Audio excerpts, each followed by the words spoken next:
Thank you so much for your question. Pero before ko siguro siya sagutin, nais ko lang magbigay ng konting clarification dito sa iyo na nagtatanong and sa mga viewers din natin dito sa TikTok. So first and foremost, I am a Calvinist. I believe in the Reformed view of the doctrine of salvation. I believe in TULIP. We believe that TULIP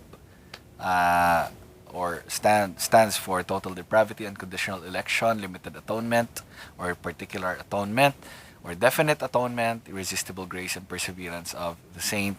We believe that these doctrines are very essential. We believe na ito ay consistent sa scripture, how you interpret the doctrine of the Trinity, the deity of Christ. If you apply the same standard of exegesis, you will also get those doctrines or flesh those doctrines from the scripture. I mean, flesh out the doctrines from the scriptures. So let's go to the question. Do we have free will to choose God?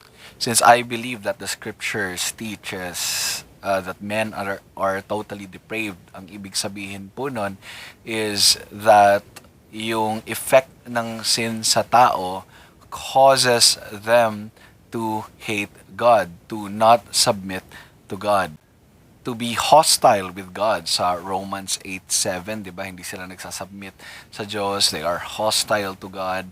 So, ibig sabihin, that's the natural inclination of man. Basahin natin para hindi tayo ma-lost track.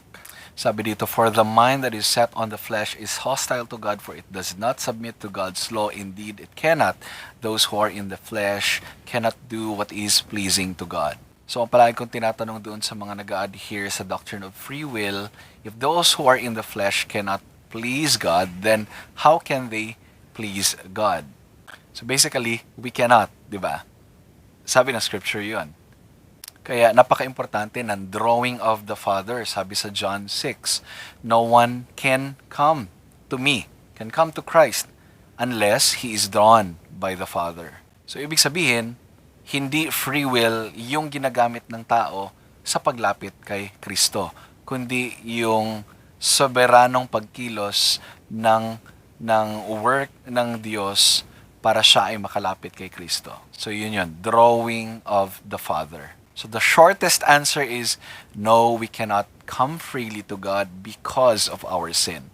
But thanks be to God dahil merong drawing of the Father sa pamagitan ng Ebanghelyo. So the unable was made able para sila ay makalapit kay Kristo.